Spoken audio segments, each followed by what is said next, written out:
don't want to do an exhibition against Floyd Mayweather. Yeah. He said, I'm only doing real fights. And of course, I can't get up. They made Mike Tyson retract his statement on Twitter. I woke up and told my wife, why did I do that? I don't know. I just don't know what the hell goes on. The arrogance came long before the bell ever rang, long before the lights flooded the arena, and long before Naoya Inoue stepped through the ropes. Stephen "Coolboy" Fulton had already decided how this story was supposed to end. He spoke with the confidence of a man who believed destiny had chosen him, a fighter convinced he was operating on a higher intellectual plane than everyone else in the division. He said he had sparred men like Inoue before. He said he had seen this movie already. He said he would wipe him out clean. Too small, too short, too limited. And most of all, he embraced the comparison that followed him everywhere he went. The boxing world, always hungry for the next icon, had started calling him the next Floyd Mayweather. Mini Mayweather, a defensive savant, a slick, elusive tactician who could outthink, outmaneuver, and outlast anyone put in front of him. Fulton didn't shy away from it. He leaned into it. He trained like Floyd. He talked like Floyd. He played the villain like Floyd once did, believing that imitation would eventually become reality. He even chased Mayweather's shadow deliberately, defeating Brandon Figueroa, a former Mayweather opponent, and making sure Floyd knew his name. He wanted recognition. He wanted validation. He wanted the boxing world to see him as the heir to defensive greatness. And when the fight with Naoya Inoue was announced, Fulton framed it as Pacquiao versus Mayweather all over again, positioning himself as the calm genius destined to humble a destructive force fueled by hype. But hype is a dangerous word to use around Naoya Inoue, because hype implies exaggeration. Inoue's reputation had been built on something far more unforgiving: results. When the fight was set for the Ariake Arena in Tokyo, the atmosphere carried a different weight. This wasn't just another title fight. It was a test of identities. Fulton, the self-proclaimed next Mayweather, stepping into enemy territory to prove that brains beat brutality. Inoue, the monster, fighting in front of his people, carrying the quiet resolve of a man who never forgets disrespect. Before the fight, Fulton took his shots verbally. He questioned Inoue's stature. He dismissed his power. He implied that the only reason people believed in him was because he was Japanese, because of hype and spectacle rather than substance. Inoue listened. He always did, and as those who truly understood him knew, silence was never surrender. It was preparation. From the opening bell, something felt wrong for Fulton. Not wrong in the sense of danger yet, but wrong in rhythm, in comfort, in expectation. He had come in believing he would control distance, dictate tempo, and slowly frustrate Inoue into mistakes. Instead, he was met by a calm, patient figure standing in front of him, chin slightly raised, hands low, almost daring him to test the myth. Fulton hesitated. It was subtle at first. A half step back instead of forward. A jab that never left the shoulder. A moment of pause where instinct should have taken over. Inoue noticed immediately. He always did. And once he saw that hesitation, he didn't rush. He applied pressure the way deep water fills a room. Slowly, quietly, with no escape. Once you realize what's happening, Inoue's jab began to snap against Fulton's face. Sharp and precise, disrupting everything Fulton wanted to establish. This wasn't wild aggression. This was control. Fulton circled, moved, tried to buy time, but Inoue followed him effortlessly, cutting off the ring with footwork that made the space feel smaller with every second. The monster wasn't chasing recklessly. He was hurting. By the end of the first round, it was already clear to anyone watching closely that Fulton was uncomfortable. He wasn't firing back. He wasn't committing. He was reacting. And in boxing, reaction is submission. Inoue had barely broken a sweat.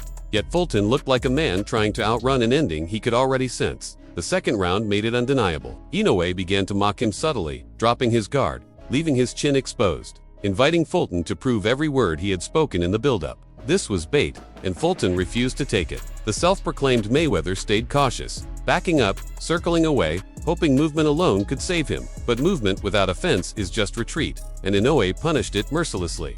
Clean shots landed, 10, then more. Each one carried a message. You are not faster. You are not safer. You are not in control. Fulton's size advantage meant nothing when every landed punch knocked him off balance. Inoue's power wasn't just heavy, it was precise. The kind that disrupts equilibrium as much as it damages flesh. Fulton tried to reassure himself by blocking, but even blocked shots thudded with authority, echoing through the arena and into his confidence. By the third round, the fear was visible. Fulton dropped his output, not because he couldn't see openings, but because he knew what would come back if he dared to exploit them. Inoue sensed it completely. This was no longer a physical contest alone. It was psychological domination. Inoue stepped closer, faster, closing gaps in an instant.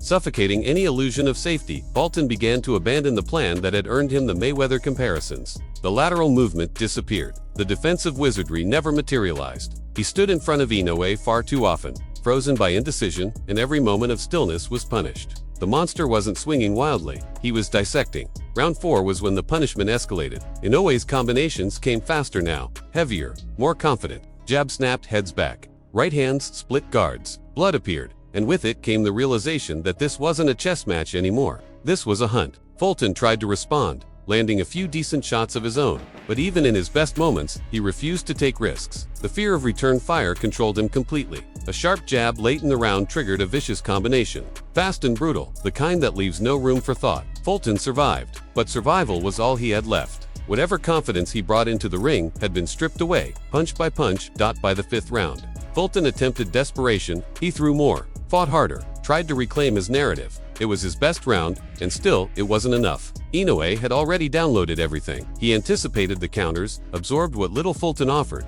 and answered back with shots that sounded like gunfire. Even the commentators could hear the impact.